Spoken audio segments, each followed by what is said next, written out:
another good book, another good author, Lester Laminack, Saturdays and Teacakes. This book was written in the memories of his grandmother. I met him at a reading conference and he signed my book. For Sonia, Share Your Stories, Lester Laminack. Met him in 2005. Saturdays and Teacakes. The grandmother in this story looks a lot like my mama's mama. There he goes. This was written to be the time I would have been a little girl.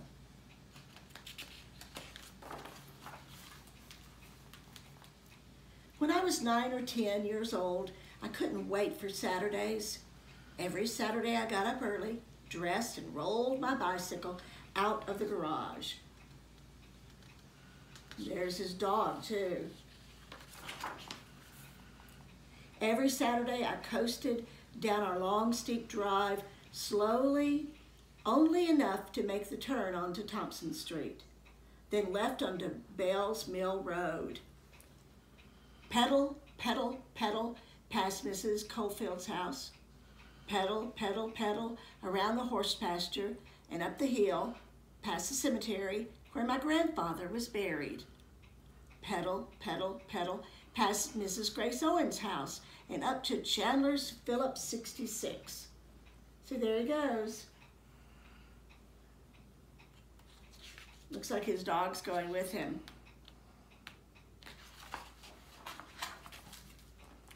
Every Saturday, I coasted over the black hose by the gas pumps just to make the bell ring. Then I dropped my kickstand and checked the air in my tires. I stopped at Chandler's for another reason too.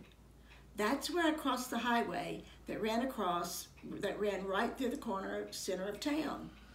My mother always said, you stop and you look both ways when you get to Chandler's. I don't care if the light's green, I'll hear about it if you don't. And I knew she would too. In our little town, everybody knew everybody and told everything to everyone who would listen. So I always looked both ways.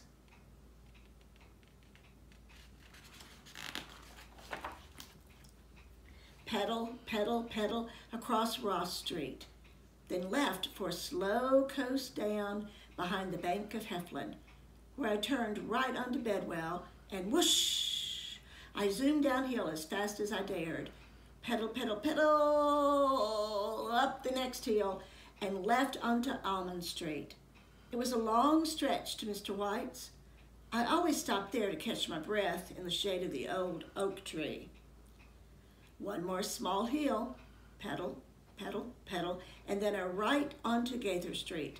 Now I could see my grandmother's drive. When you go to your grandmother's, do you notice certain things, certain places, certain landmarks as you go?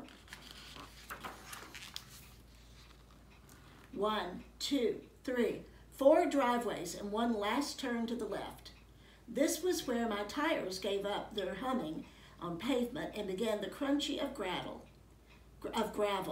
Just before reaching Mama's back porch, I slammed on my brakes, sending a shower of tiny pebbles into her flowers.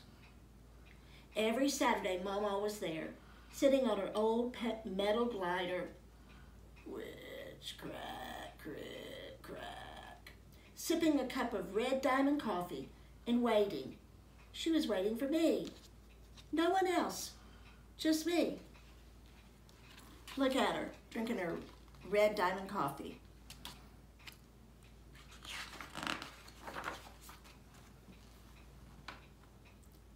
Every Saturday, Mama called out, "Come on in this house. Let's have a bite to eat." In Mama's big kitchen, sunlight poured through the windows like a waterfall and spilled over the countertops, pooling up on the checkerboard floor. Every Saturday, she had hot biscuits, sweet butter, and Golden Eagle syrup waiting on the kitchen table. Every Saturday, she poured a little coffee in my cup and filled the rest with milk and 2 spoonfuls of sugar. Then before long, Mama said, "We best clear these dishes away and get at that yard before it gets too hot." I followed her out to the back porch. "Let me just put a little water on these ferns," she said. "You go on ahead in the house." That's what Mama called the garage. Into the car house. That's what Mama called the garage. I'll be in directly. By the time I pulled the old lawnmower from the garage, Mama was already in the garden picking plump, ripe tomatoes for our lunch. Every Saturday I pulled the starter rope again and again while the mower sputtered and spit.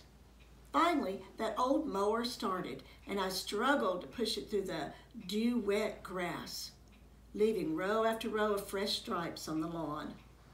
From time to time, the mower choked on mouthfuls of wet grass that clung to the blades and my bare legs. But by afternoon, the dew pearls were gone. The grass was mowed and dry, and I was soaked with sweat. Every Saturday, I pushed the mower back into the garage, trudged to the back porch, and flopped onto that old glider.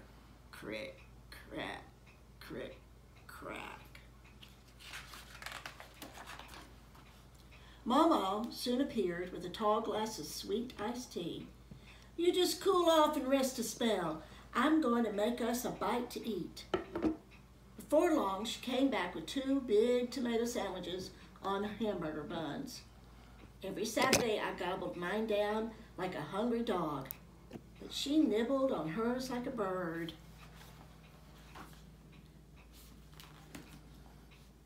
"Now them's some good tomatoes," she said. "I know how you like a good tomato sandwich. Don't they taste a whole heap better than when you just picked them?" We sat there a while listening to the calls of the blue jays and the rhythm of that old glider. Then Mama looked at me sort of sideways and said, "I reckon I know a boy who'd like something sweet to eat." And I grinned. "Yes, ma'am, I reckon you do."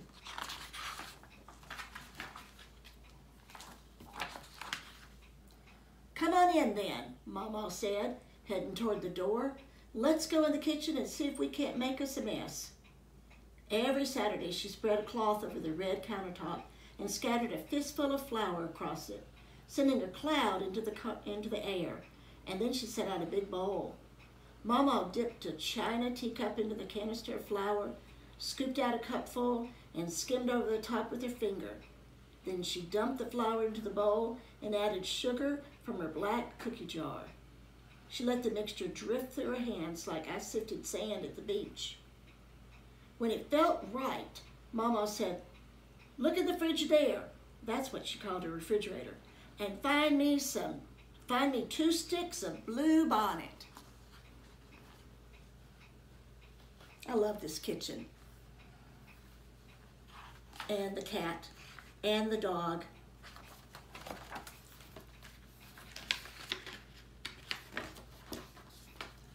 I pulled open the refrigerator and got out the margarine.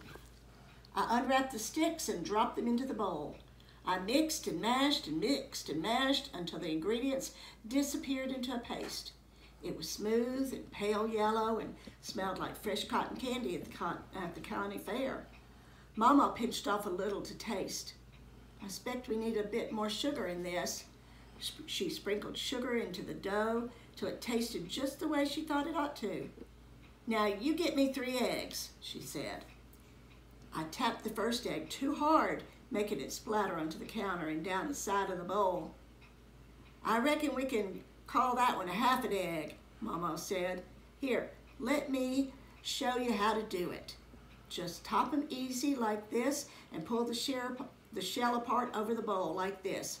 Now you do it next to me."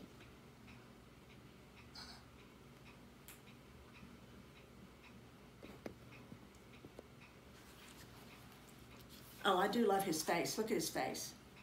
With his tongue, looks he's studying.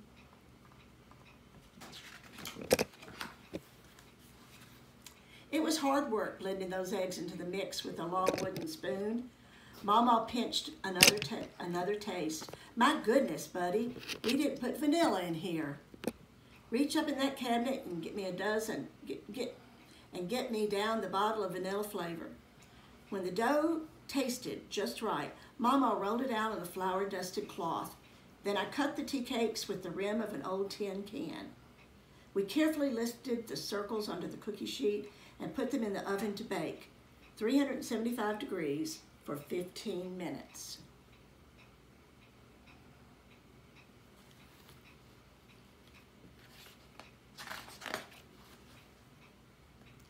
Those 15 minutes seemed to last forever.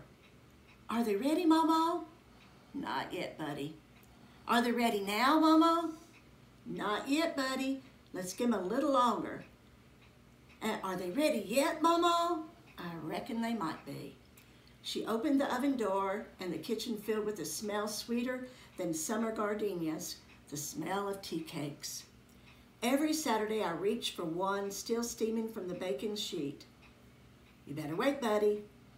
They're gonna be mighty hot just yet.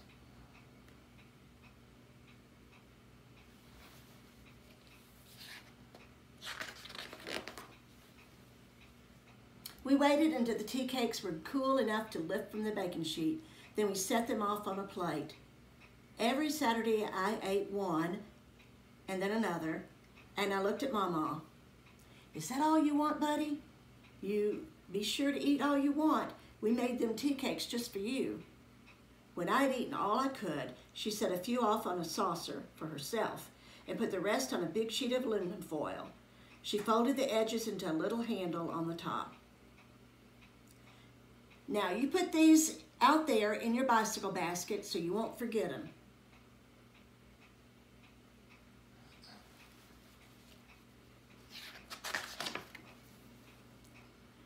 Every Saturday, as I pedaled over the gravel again and out Mama's drive, I glanced back over my shoulder. Every Saturday, Mama was there sitting on her old metal glider and waving. She was waving to me. No one else, just me.